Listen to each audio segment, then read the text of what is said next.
আমাদের সামনে একটা প্রশ্ন উত্থাপিত হয়েছে বা একটা অভিযোগ এসছে, যে অভিযোগটাকে আমরা হালকাভাবে দেখছি না। একই সাথে এই ট্রাইব্যুনালে আরও যদি কোনো অভিযোগ থেকে থাকে, এই সমস্ত কিছু বিষয়ে আমরা একটা বিস্তারিত তথ্য উদ্ঘাটন করবার জন্যে আমার নেতৃত্বে, আমার এখানে সামনে আরও 3 জন আছেন, আরও একজন আছেন, তিনি আজকে ওনার শারীরিক কারণে উনি হয়তো আজকে অনুপস্থিত। আমরা 5 সদস্য বিশিষ্ট একটা ফ্যাক্ট ফাইন্ডিং কমিটি করেছি। কমিটি আজকে আমরা 4 জন একত্রে বসেছি।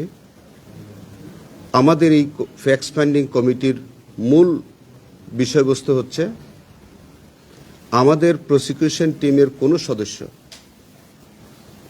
বা সংশ্লিষ্ট কোনো ব্যক্তিবর্গ যদি কোনো অনৈতিক কর্মকাণ্ডের সাথে জড়িত থাকেন,